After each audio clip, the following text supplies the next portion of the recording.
Hi, I'm Gary Woodland, and you're watching Breaking Par. Hi, I'm Matt Kuchar. I'm Alex Noren. I'm Justin Thomas. Matthew Fitzpatrick. I'm Cheyenne Wood. And you're watching Breaking Par. Breaking Par. Breaking Par. Breaking Par. And you're watching Breaking Par. A legendary city, where the money flies and the excitement never stops. Where the only thing higher than the buildings are the stakes. And the only thing brighter than the lights are the stars. From the Strip to the Stripes, we're in Las Vegas at Rio Seico Golf Club, where we've teamed up with our friends at Team Troon for a never-before-seen closest to the pin challenge with a shot at $1 million.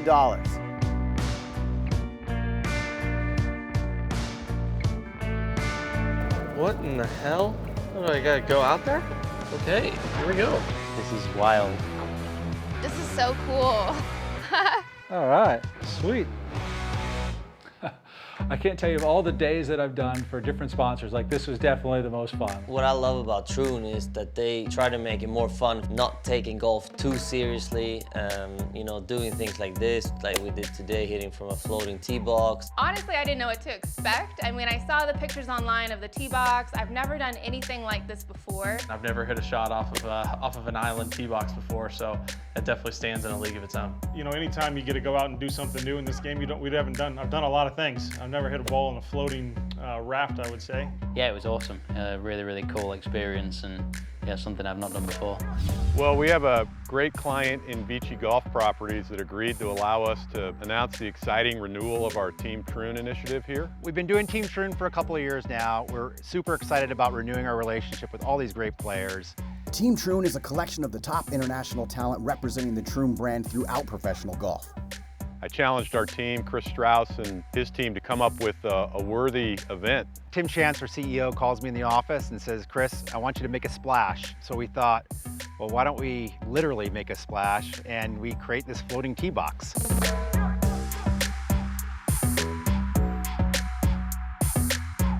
The platform is a one-of-a-kind 12 by 12 fully turfed, self-anchored floating tee box. We reached out to our friend Spectacle, who created a floating tee. For those of you that tune into the Phoenix Open and have seen that floating Waste Management Phoenix Open collection of recycled golf balls on the 18th lake, like we know that they've floated things like that. So can you float a tee box in the middle of the lake? We believe it's never been done before. The professionals we use to help put these events together, the Breaking Par guys, have really set the bar for us in terms of trying to show to the industry that our business can be a little different than what people normally think it's going to be. And this is a great example of that. So the players get voted out to the tee box, and we give them one shot at $1 million. $1 million, it's a lot of money. But if I hit a hole in one, I'll definitely dive in the water, you know. Their first shot from 145 yards, if it goes in the hole, it's going to be $1 million. That half goes to their charity of their choice. And then they're going to have 3 more additional shots that are going to be for closest to the pin. So the best of those 4 are going to be a $10,000 donation going to a local Las Vegas charity that's been impacted with a COVID-related issue. Excited to have the best players in the world here at a truly amazing venue, hitting a truly amazing shot. You have a lot of putts and a lot of shots on tour that could equate to $1 million, but don't have very many singular golf shots that if you succeed, if you make it, you get $1 million. Having a chance for a hole-in-one, $1 million hole-in-one, there's excitement to it. We're out here trying to raise a little money to help some people. So it's a great cause, doing some fun stuff, and it turned out to be a great day. What's up, guys? How you doing? How we doing? How are you? Mic you up? Sure. I feel like every time I run into you guys at Breaking Par, we're doing something crazy. All right, here we go. What in the hell? Oh, I gotta go out there? Did not see this coming. If I make it, I'm jumping in. Quick little rundown. The first one's your gamer for the mill, and then 3 more for closest to the pin. Granted, your first one counts too, so really you have 4 KPs. Oh, sure. So I pull up. Oh my gosh, this is so crazy. See the tee box out there, trying to figure out how I'm gonna get from point A to point B, and I see our little boat there. And it's a very little boat, and with an electric engine that I had as a kid in Sweden. It was scary, thought I was going to fall in multiple times. I tried to get in there safely, put 1 foot in, and we dipped a little bit. Oh my gosh. So that was a rough start. Okay. Right when I stepped in, that water's up to the edge there. Luckily, I didn't fall in. I got in very gracefully, which will make my mother proud. Here we go. I mean, I'm definitely like the tallest and most awkward getting down low. Getting onto that boat, I was afraid I wasn't going to make that look very pretty. I guess it went smoothly. I had a very good boat driver. Oh, wow, this is really nice. You know, I just paid the boat guy. I tried to give him a little money to drop JT in the water. $1,000 to throw Justin in the water. Gary Woodland offered me $1,000, yeah. at least $1,000. A little nervous, but the guys got me there safely. The tee box was a lot less wobbly than I thought. You know, it's very nice. It wasn't too bad. It wasn't too bad standing on it. Yeah, it's not bad. I might stay here. Matt, how's it feel? Like I'm stuck on an island. All right, Gary. One shot, $1 million. All right, one shot. Million. All right, here we go. All right. Alrighty, this would be a really good time to make a wedge shot. The first shot, I almost whiffed it. It was just a little uneven. I wasn't ready for that. Didn't reach the green. The money's safe. The first one definitely throws you off a little bit. Needs a miracle.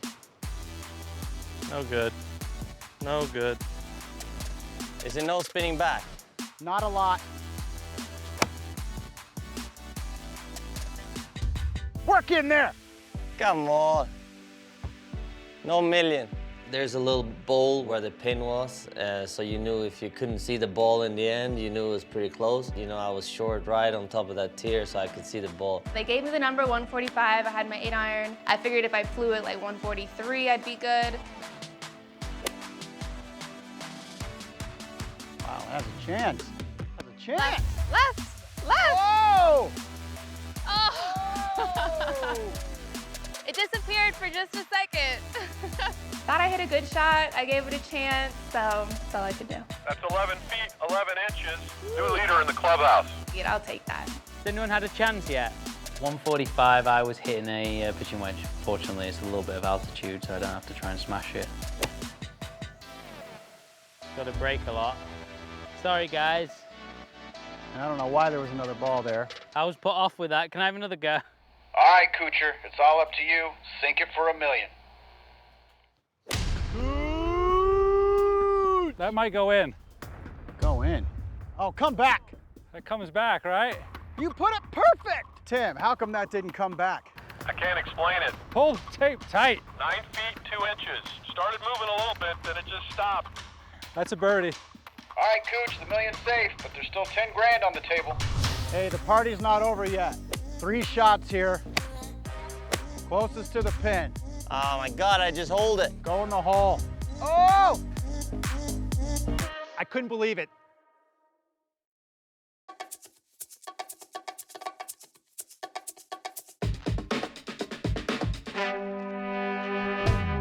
Vegas has a lot to offer. I think it's got you know, a lot away from the strip, got some really good golf courses, and then you know, all the fun you want to have on the strip as well. What makes Vegas a great golf destination and what makes Rio Seico even a better part of that destination is, I mean, it's Las Vegas. If you have the daytime entertainment, then you have your nighttime entertainment. You're up all night long gambling down there on the strip and you come and play golf, it's a whole different experience. Just the drive out here, I was blown away by the beauty of Rio Seico. The golf course is beautiful, and then you see the views. You know, we're raised up a little bit so you can see the strip. Well, this property, you can't beat the views you get. 10 of our holes are you're overlooking the strip. You're high up on the mountain here in Henderson, just seeing beautiful views, multi-million-dollar homes all around the club, coyotes running in front of your golf balls. Just an overall great experience here at Rio Seico. Okay, gang, nobody made the $1 million ace, but Kuchar is currently the closest at 9 feet 2 inches. You've each got 3 more shots, closest to the pin for 10 grand. All right, 3 shots. 3 more, all right. All the way, it's all over it. I don't think I have enough club. Come back, come back, come back. 10 feet, 8 inches. As you groove the shot in, it's like standing on a driving range. You get better and better and think you're pretty good all of a sudden. Oh my God, I just hold it. Woo! That was abused. I can't see it, must be better. 10-4, but he stuck it 3 feet. But that's just because you get the same shots. That one don't need measured. I do way better for the $1 million shot. That was not it. Okay, one more. That was better. Sit, sit, sit. That is beautiful. That's worth a measure. That's 10 feet 2 inches. I just want to beat the guys. What's the closest? 9 feet 2 inches. I'll beat that. Oh, stay left. Go. No. It's not, it can't be me. It must be the platform. It's never the player. Ball away, ball away. He has adjusted. We got a measurement coming there. 7 feet 9 inches. Maybe a foot past the pin. New leader in the clubhouse. All right, Kuchar, your last shot. Gotta beat Fitzy at 7 feet 9 inches. All right. Wow. Come on, come on. Side sauce. That's gotten better. Kuchar throwing darts. That's what I do. 6 feet 1 inch. Is that leading in the clubhouse? New leader in the clubhouse. Okay, JT, just like that, we have a new leader. It's your last shot. Let's see if you can stick it inside 6 feet at your pace. Alrighty.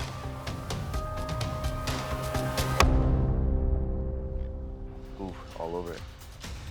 Don't go in. 4 feet 3 inches. Roll tide. And that's a winner. Justin Thomas wins the Team Troon Closest to the Pin Challenge. Congrats, JT. My close to the pin today was a little bit over 4 feet, I think. I'm very excited. It was a great shot. Trying to beat all the competitors, but I'm very happy to get it done today and raise some great money to St. Jude's. Chance to have $1 million. Sorry to my foundation. Oh man, that might have been the most fun we've ever had on a shoot. Shout out to Justin Thomas and everybody at Team Troon. Thank you, Rio Seico, and we'll be back.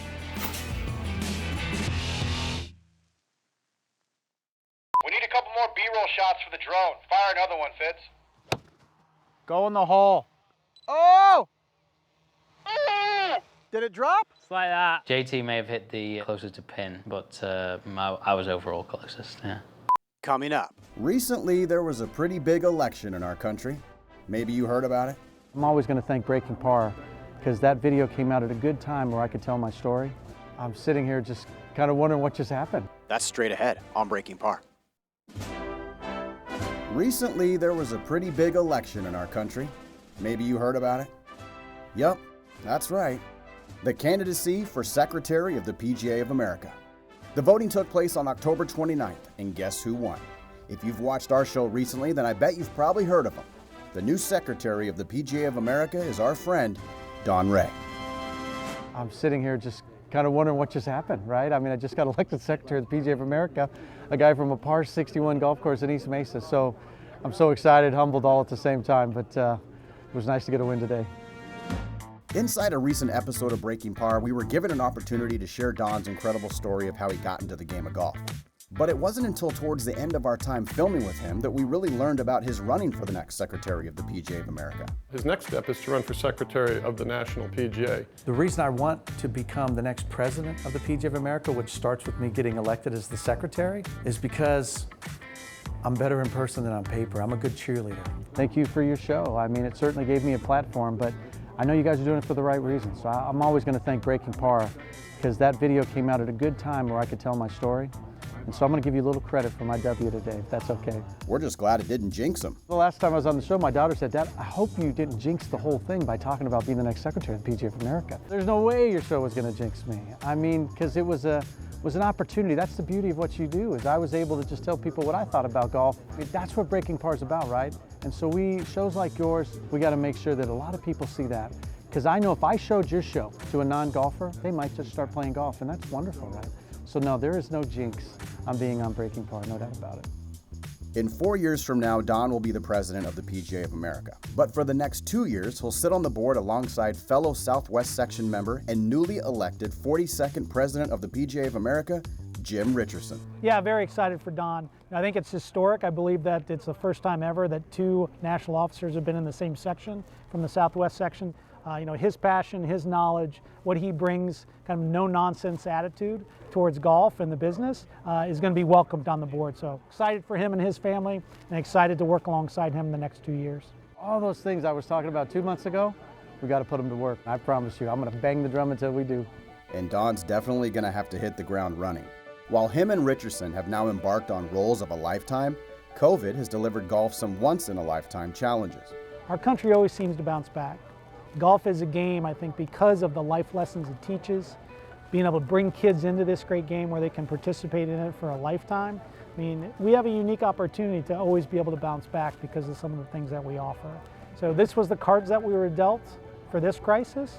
You take the cards that you're dealt, you roll up your sleeves, and you do the best job that you can with it. I got an email earlier today from Jerry Tardy with Golf Digest, and he said he had talked to a sports psychologist recently, and the person said, you know, the two best things you can do with what's going on in the pandemic for your health are get outside and exercise and spend time in a safe, responsible manner with other people. Well, that sounds a lot like golf. We're seeing that really thrive now, and it's just trying to keep that momentum going as we go into 2021. For the 42nd president of the PGA of America, ensuring that the game keeps thriving means supporting it from the ground up. To me, it's all about the member. Now, I've been a PGA member and involved at the section level and now at national. Working with our 41 sections and giving tools and support to our members is what I'm most excited about. The biggest thing that stood out to me is how passionate PGA members are about this game and what they do. Everybody was knocked for a loop back in February and March. Everybody had to react, and most everyone had to actually now do more work with less resources with everything that was going on. I'm going to always reflect back on, in the face of all that was going on this year, in the face of everything that was brought on by the pandemic, how our PGA members stayed steadfast in what they do, and that was driven by their passion. The better we can support our members, the better they're going to be in their jobs, and the more our members thrive, the more the game of golf thrives.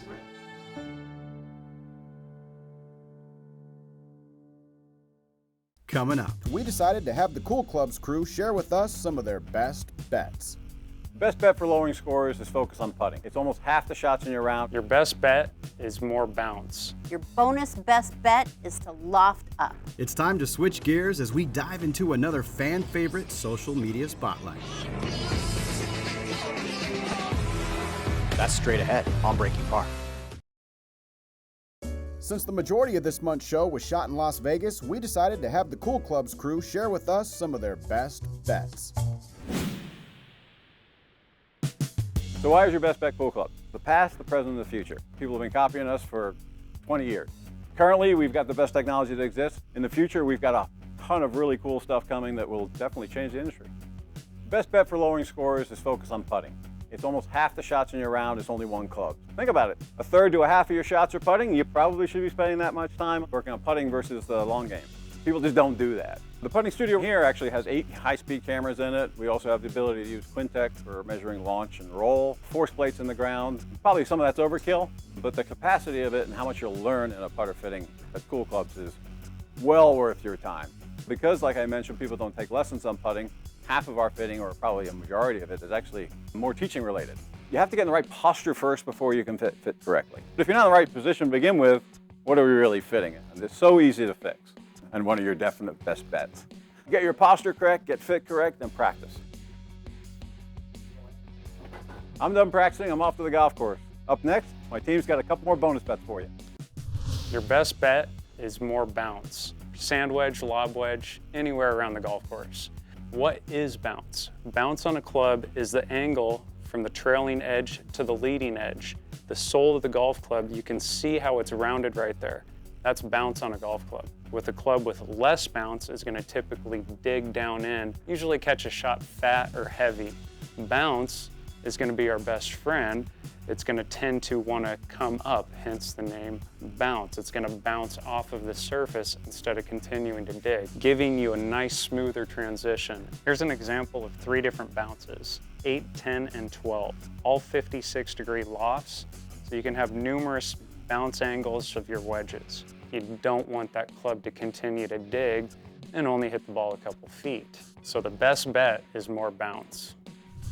So here's another bonus best bet. If you're contemplating between, say, a 9-degree driver and a 10.5-degree driver, your bonus best bet is to loft up. Loft is always your friend. You're going to have less mistakes, better dispersion when you've got more loft. Think about your fairway woods too. Can't decide between a 3-wood and a 4-wood? Go with that 4-wood. Just that extra little bit of loft is going to help you a lot. And always your best bet, get fit at Cool Club. Let's check out some content from our fans. It's the Social Media Spotlight brought to you by Squad Pod.